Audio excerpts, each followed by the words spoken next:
My sister burned through her inheritance on designer bags and luxury getaways, and now she's demanding mine too. When my father passed away, I thought the hardest part would be losing him. I was wrong. The real pain came later, when money tore apart what was left of our family. My sister, Tessa, and I were always different. I'm 31, a nurse who works long shifts and saves every dollar I can. Tessa is 28, wild and full of charm, the kind of person who can make a room laugh and then walk out with everyone's attention still on her. After Dad's funeral, the lawyer read his will. He had saved his whole life, never spending on himself, and split everything evenly between us, $150,000 each. I remember feeling grateful and sad at the same time. It wasn't about the money, it was about everything he sacrificed to give us a better life. I promised myself I'd use it wisely, maybe buy a small house, something stable. Tessa's eyes sparkled that day, but not with grief. She already had plans. Within weeks, she was flashing designer purses, driving a new convertible, and posting photos from weekend trips to Miami. She said she was finally living. I told her to slow down, but she laughed and said, "You can't take it with you, Ev. Might as well enjoy it." Months passed, and I watched her inheritance vanish. She stopped paying rent and borrowed from friends. When her car got repossessed, she called me crying. I let her crash at my apartment for a while. I cooked, she slept till noon. I worked overtime while she scrolled through her phone, still talking about her next big move. One night, I came home to find her sitting at the table, tears streaking her mascara. She said, "Ev, I need help. I'm drowning." I felt a stab of sympathy. She was my sister, after all. But before I could answer, she added, "You still have your inheritance. You don't even use it. I deserve another chance." Her words stunned me. "Tessa, that money's for my future," I said quietly. "You already had yours." She slammed her hand on the table. "You think you're better than me because you're boring? Dad would have wanted me to have it too." That broke me. For years, I'd carried her mistakes, cleaned up her messes, defended her to everyone. But that night, I saw who she really was, someone who thought love meant entitlement. I told her no. Her face changed in an instant, anger replacing tears. She called me cold, selfish, said I didn't understand what family means. Then she stormed out, leaving the door wide open behind her. As I closed it, I stood there for a long time, the silence heavy around me. I thought the worst was over. I didn't know it yet, but that was only the beginning of everything that would fall apart next. I used to think being a good sister meant forgiving everything. When our mom died, I was only 13 and Tessa was 10. From that moment, I became more than a sister. I was her babysitter, her tutor, her little piece of stability. Dad worked double shifts to keep us fed, so it was me who brushed Tessa's hair before school, me who helped her with homework, and me who stayed up when she had nightmares. She'd curl up beside me, whispering that she was scared, and I'd tell her everything would be okay. I meant it then. Tessa was always the wild one, even as a kid. She wanted things, attention, excitement, whatever made her feel special. I remember once, in middle school, she stole my birthday money to buy glitter shoes she just had to have. She swore she'd pay me back, but of course she never did. I let it go. That's what big sisters do, right? As we grew older, nothing really changed. I studied hard, got a nursing degree, tried to build a life that made sense. Tessa drifted from one idea to another. She was the kind of person who started big, art school, modeling, small business plans, but gave up the second things got hard. Every time she failed, I was there. I'd lend her money, listen to her cry, drive across town at midnight when she called. I always told myself she'd learn one day. But somewhere along the line, she started resenting me. She'd make little comments like, "You only look good because you don't take risks," or, "Dad trusts you more because you're boring." At first, I thought it was harmless teasing. Now I realize it came from jealousy. She couldn't stand that I had stability when she didn't. When Dad got sick, I was the one who took him to his doctor appointments, handled his meds, kept the bills straight. Tessa showed up with flowers once, took a few selfies with him, then disappeared again. Still, when he passed, I didn't hold it against her. I told myself grief hits people differently. When the lawyer read Dad's will and said the money would be split evenly, I saw the small flicker of surprise on Tessa's face. Maybe she expected more because she was the youngest, or maybe she thought she deserved it for being fun and free. For me, fairness was never about dividing things down the middle. It was about giving what was earned. And I knew Dad's choice wasn't about money. He believed in both of us, even if only one of us lived up to it. Looking back, I realize I'd spent my whole life making excuses for her. Every lie, every manipulation, every broken promise, I brushed them aside because I loved her. I didn't want to see what she was turning into. But love can make you blind. I thought I was protecting her, when really, I was only teaching her how to take advantage of me. Tessa's life started falling apart faster than I thought it would. The first call came late one night. Her voice was shaky as she told me she'd lost her job at the boutique. She said her boss was jealous and toxic, but I knew Tessa's version of the truth always left out the parts that made her look bad. I told her I was sorry to hear it, and she sighed like she wanted more than sympathy. A week later, she called again, this time crying because her boyfriend had broken up with her. They'd been living together in his apartment, and now she had nowhere to go. I could have said no, but hearing her sob made my chest tighten. She was still my sister, so I told her she could stay with me for a while, just until she figured things out. She showed up with 4 suitcases and a box of designer shoes. I helped her drag them up the stairs to my small apartment. From the moment she walked in, the peace in my place disappeared. She left clothes on the floor, makeup on the counter, and perfume hanging in the air like fog. She blasted music at night, talking loudly on the phone about how unfair life was. I tried to be patient. I reminded myself she was going through a hard time. But every day, she acted like she was still living in luxury. She ordered expensive takeout, used my credit card by accident, and spent hours online looking at handbags she couldn't afford. When I came home from work exhausted, she'd roll her eyes and say, "You're lucky to have a steady job. Some of us aren't built for boring routines." It wasn't long before the fight started. I asked her to help with groceries or clean up after herself, but she brushed me off. One evening, I found her drinking wine on the couch while watching reality TV. I told her rent was due soon, and she laughed. "You've got your inheritance," she said. "You're not exactly struggling." That was the first time she brought it up since she'd moved in. I felt a knot in my stomach.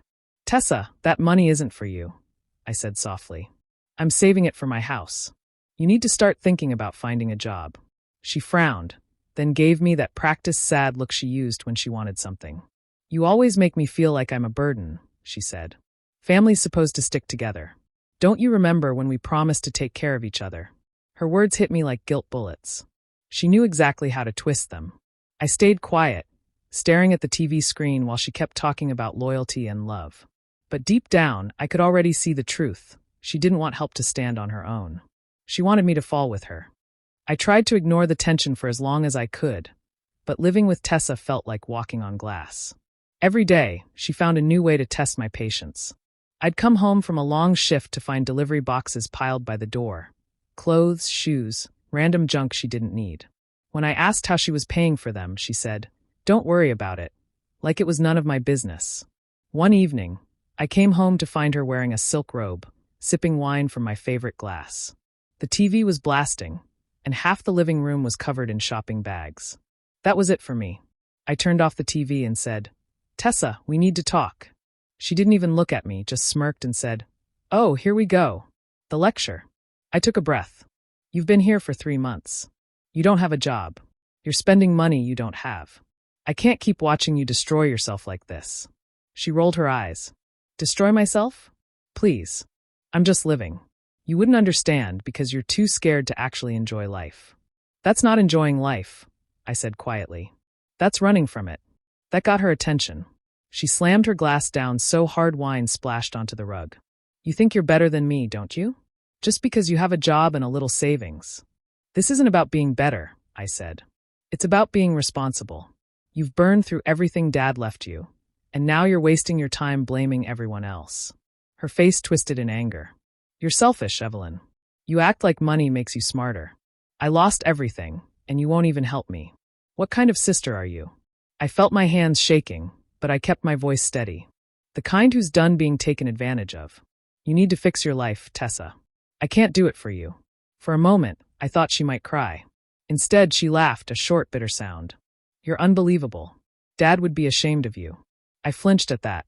She saw it and smiled like she'd won something. Then she started gathering her things, yanking clothes off hangers, throwing shoes into her suitcase. "Where are you going?" I asked. "Anywhere but here," she snapped. "You've made it clear money means more to you than family." She dragged her suitcase to the door. Before leaving, she turned back and said in a low voice, "You'll regret this, Evelyn. You'll regret choosing money over blood." The door slammed, and the apartment fell silent. I stood there for a long time, staring at the wine stain on the rug, listening to the echo of her words. Something inside me knew she meant them. But even then, I didn't realize just how far she'd go to prove it. A few quiet weeks passed after Tessa left. I started sleeping better and finally felt some peace returning to my life. Work was steady, my apartment stayed clean, and the constant tension was gone. I thought maybe the distance would make things better between us. Maybe time apart would help her grow up. I wanted to believe that. One morning, while paying my bills, I logged into my bank account like I always did. At first, I thought the page was glitching. The numbers didn't make sense. My savings account, the one I'd carefully built for years, showed a balance that made my stomach twist. It was missing more than $80,000. I refreshed the page, thinking it was an error. It wasn't. My hands went cold. I stared at the screen, hoping it was some kind of delay or mistake. But the transaction history was there in plain sight. Several large transfers had been made over the past few days to another account I didn't recognize. I froze. I hadn't given my information to anyone. No one else even knew my passwords. I sat there for a few minutes, heart pounding, unable to think. When I finally called the bank, my voice shook so badly the woman on the phone had to ask me to repeat myself. She checked the records and told me the money was transferred online. Someone had logged in using my username, reset my password through email, and completed the transfers. She said they'd used personal verification information to confirm my identity. That's when I realized whoever did this knew me. Knew things only someone close would know. I ended the call and just sat there, staring at the wall. My mind went straight to one person. Tessa. She was the only one who had access to my laptop, who knew my email, who'd seen me manage my finances when she was staying here. But a small part of me still resisted the thought. I didn't want to believe my own sister would go that far. Still, I needed answers. I found her number in my phone and called. She picked up after a few rings, sounding cheerful. "Hey, Ev. Been a while. What's up?" "Tessa," I said quietly. "Someone took money from my savings account. A lot of it." There was a pause. Then she gasped. "What? Are you serious?" "Oh my God, that's awful. You should call the bank right now." "I already did," I said. "They said whoever did it used personal info, stuff only I'd know." I waited for her to say something. She didn't. After a long silence, she said softly, Are you saying you think I did it?" Her voice cracked just enough to sound hurt. I felt a wave of guilt, even though she hadn't denied it. "I didn't say that," I whispered. She sighed heavily. "Wow. I can't believe you'd even think that. After everything? You really think I'd steal from you?" "I don't know what to think," I said. She suddenly changed tone, her voice turning calm and careful. "You've been stressed, Ev. You work too much. Maybe you messed something up with your account. It happens." That sentence hit me hard. For a moment, I almost questioned myself. Maybe she was right. Maybe I'd missed something. But deep down, I knew. The way she spoke, the fake concern, the practiced calm, it was all too familiar. Before hanging up, she added softly, "You should be careful, sis. People do crazy things when they get too obsessed with money." Her words lingered long after the call ended. My hands were still shaking when I put the phone down. I stared at my empty account, my stomach tight with dread. I had no proof, no way to prove what I already knew in my heart, but I could feel it. Tessa had crossed a line she could never come back from.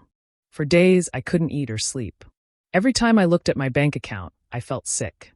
I checked my email again and again, hoping to find some clue that would explain how it happened.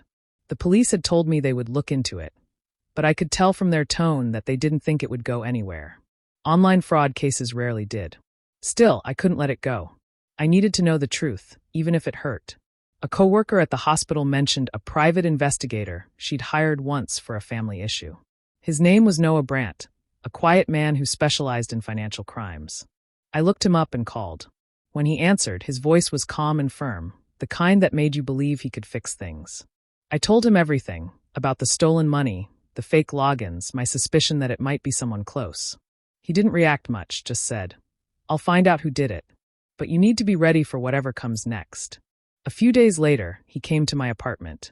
He looked to be in his 40s, tall, with sharp eyes that seemed to notice everything. He asked for access to my laptop and phone, and I gave him everything. He promised to check for digital trails, saying that whoever stole the money must have left something behind. I remember watching him work, his fingers moving fast over the keyboard. The waiting was torture. Every time my phone rang, I jumped. A week later, Noah called and asked if he could come by. I could tell from his voice that he had found something. When he arrived, he sat across from me, opened his laptop, and turned the screen toward me. "This," he said, pointing at a long list of numbers and times, "is the login activity from your bank account. These are IP addresses, basically the digital fingerprints of the device used." I nodded slowly, not really understanding. He continued, "The transfers were made from the same IP address. I traced it. It belongs to a phone registered under the name Tessa Harper." The room went silent. For a second, I couldn't breathe. My chest felt tight, and my mouth went dry. I had told myself 1,000 times that she couldn't have done it, that maybe I was wrong. But now there it was, proof, cold and undeniable. Noah spoke gently. "I'm sorry. I know she's your sister. But this is solid evidence. You can take it to the police." I nodded, but I didn't feel relief. I felt empty. The kind of emptiness that only comes when something inside you breaks, and you know it'll never go back to the way it was. The next morning, I went to the police station. My hands trembled as I handed over the printed documents Noah had given me. The officer read through them, looked up, and said they'd move forward with a warrant. I sat in my car afterward, staring at the steering wheel numb. A few days later, they called. They had arrested Tessa. I wasn't there to see it, but a neighbor told me she screamed the whole time, calling me names, shouting that I had betrayed her. Later that evening, she called me from jail. I let it ring. Then she left a voicemail that started with fake tears and ended with fury. "You think you won, Evelyn?" she said, her voice shaking with rage. "You've ruined my life. You're a monster." I deleted the message without listening to the rest. My hands were cold, and my heart felt heavy. I had the truth now, but it didn't feel like victory. It felt like losing the only family I had left. News travels fast in families, especially bad news. Within days of Tessa's arrest, my phone wouldn't stop ringing. At first, I ignored the calls, but when the messages started piling up, I finally listened to them. Most of them weren't kind. My Aunt Karen's voice came first, sharp and full of judgment. "Evelyn, what have you done? You put your own sister in jail? She's your blood." Others followed. Cousins I hadn't spoken to in years suddenly cared enough to call me cruel. My uncle left a voicemail telling me I should have handled it privately. No one asked what really happened. No one wanted to hear that she stole from me. All they knew was that I pressed charges, and to them, that made me the villain. One evening, Aunt Karen showed up at my door without calling first. She stood there in her coat, eyes filled with disappointment. "I came to talk some sense into you," she said. "Your father would be ashamed, Evelyn. He always wanted you girls to take care of each other." I let her in, though I wanted to shut the door. She walked around my small apartment, looking at everything like she was searching for proof that I didn't deserve what I had. "You've always been too proud," she said finally. "Tessa made mistakes, but family forgives. You should drop the charges." Her words cut deep. I tried to stay calm. "Aunt Karen, she stole $80,000. She lied to me, to the bank, to everyone. How do you forgive that?" She frowned, crossing her arms. "She's your sister. Money can be replaced, family can't." I looked at her and said quietly, "Maybe not, but trust can't be replaced either." She didn't like that. She muttered something under her breath and left soon after, slamming the door hard enough to rattle the picture frames on the wall. Over the next few days, the calls kept coming. Some family members said Tessa had told them I framed her. Others said she was just confused and didn't mean it. It amazed me how easily they all believed her. Maybe it was because she cried better than I did. She always knew how to make herself look like the victim. At work, I tried to focus, but the weight of it followed me everywhere. I ate alone in the break room, afraid my coworkers could somehow sense what was happening. Nights were the hardest. I'd lie awake, thinking about how quickly everyone had turned against me. I kept replaying the same thought. If Mom or Dad were still alive, would they have taken her side too? Still, even with the guilt and sadness, I couldn't bring myself to regret it. What she did was wrong. I knew that deep down, even if no one else did. Sometimes doing the right thing makes you look like the bad guy, especially to people who don't know the full story. But knowing what's right doesn't make it hurt any less. The silence from my family became louder than any of their words. I had done the right thing, but it felt like I had lost everything in the process. Months passed, and life slowly moved forward, though it didn't feel like much of a life. The family still wasn't speaking to me, and Tessa stayed in jail while her case dragged on. The only thing that kept me steady was work. Every day I'd come home tired, heat up leftovers, and sit in silence. I had money left in my account, not much after the theft, but enough to start over. So I decided to do something for myself, something that felt like a step forward. I bought a small house. It wasn't fancy, just a one-story place on a quiet street with peeling paint and squeaky floors. The walls needed work, and the kitchen cabinets hung crooked, but it was mine. For the first time in years, I felt a small spark of control again. When I got the keys, I stood on the empty porch and told myself this would be a new beginning. Still, the quiet had a way of reminding me of everything I'd lost. Some nights, I'd sit on the living room floor with a cup of tea, staring at the empty walls, wondering what my life would look like if things had gone differently. I missed the sound of laughter, even if it came with chaos. I missed having someone to call family, even if that person had betrayed me. I tried to fill the silence with small routines, painting the walls, planting flowers in the front yard, hanging curtains I found on sale. Each task made the house look a little brighter, but the ache inside didn't go away. It sat quietly in the corners, like a shadow that refused to leave. One night in early spring, I came home late after an extra shift at the hospital. The air was cool, and the porch light flickered. When I bent down to pick up the mail, I noticed a plain white envelope sitting alone on the step. My name was written in shaky handwriting I recognized instantly. I carried it inside, heart pounding. I didn't need to open it to know it was from Tessa. I sat at the kitchen counter for a while, just staring at it. Part of me wanted to throw it away right then, but curiosity got the better of me. When I finally tore it open, the letter inside was several pages long. At first, it sounded like an apology, but it didn't take long before the real tone showed through. She wrote that I had ruined her life, that I had chosen money over love. She said I had abandoned her when she needed me most, and that someday I'd realize I was the real problem. By the end, it wasn't a letter asking for forgiveness. It was one meant to make me feel guilty. I sat there, reading the words over and over, until the anger inside me began to rise.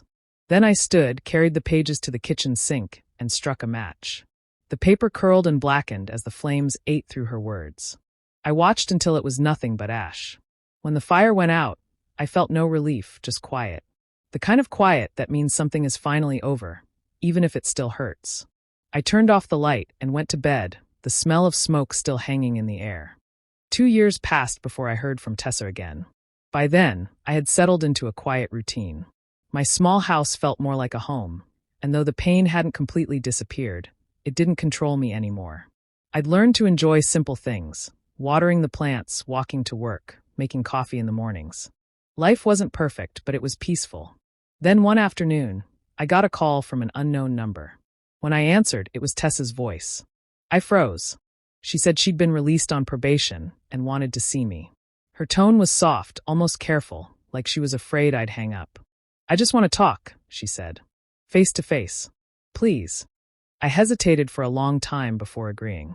Some part of me still wanted closure, or maybe I just needed to see if there was anything left of the sister I used to know. We decided to meet at a small diner on the edge of town. When I walked in, I saw her sitting by the window. She looked different, thinner, older, the spark in her eyes dimmed. For a moment, I almost felt sorry for her. She smiled when she saw me, but it didn't reach her eyes. "Ev," she said quietly, "you look good." I nodded. "You too." The silence between us was heavy. A waitress came by, and we both ordered coffee. When she left, Tessa leaned forward, resting her hands on the table. "I've had a lot of time to think," she said. "About everything. I know I messed up. I was angry and lost, and I blamed you for things that weren't your fault." Her voice trembled just enough to sound sincere. I wanted to believe her, but I'd learned to listen not just to her words but to what came after them. "I'm glad you're taking responsibility," I said softly. "That's a start." She nodded, looking down. "I just need a little help, Ev. I can't get a job without a place to stay. If you could loan me a little money, just until I get back on my feet." There it was. The real reason she wanted to see me. My chest tightened, but this time, I didn't let the guilt take over. I set my coffee cup down and looked her straight in the eyes. "Tessa," I said, "you've had second chances your whole life. Every time you fell, someone picked you up. Usually that person was me. But I can't do that anymore. I won't. Her expression hardened. So you're really done with me? I'm done being used, I said quietly. You talk about family, but family isn't about taking. It's about respect. I love you, but that doesn't mean I have to keep letting you hurt me. She sat back, her face tightening with anger. The tears she'd been forcing stopped instantly. You've changed, she said bitterly. No, I said. I've finally stopped pretending. She didn't say another word. She just grabbed her purse and walked out, the bell over the diner door jingling behind her. I sat there for a while after she left, staring out the window. The sky was gray, but I felt lighter than I had in years. For the first time, I hadn't tried to fix her. I'd simply let her go. After that last meeting, I knew it was over. I stopped answering Tessa's calls and deleted her number. I didn't tell anyone in the family where I was or what I was doing. The house that once felt like a safe place now only reminded me of pain and memories I wanted to leave behind. Every room still carried traces of the past, the letter I burned, the nights I couldn't sleep, the tears I never let myself cry. One day, I woke up and decided I was done carrying it all. Selling the house was easier than I expected. I packed my things slowly, choosing only what I truly needed. It felt strange, walking through those empty rooms one last time. But as I locked the door and handed over the keys, I felt something lift off my shoulders. For the first time in years, I didn't feel trapped.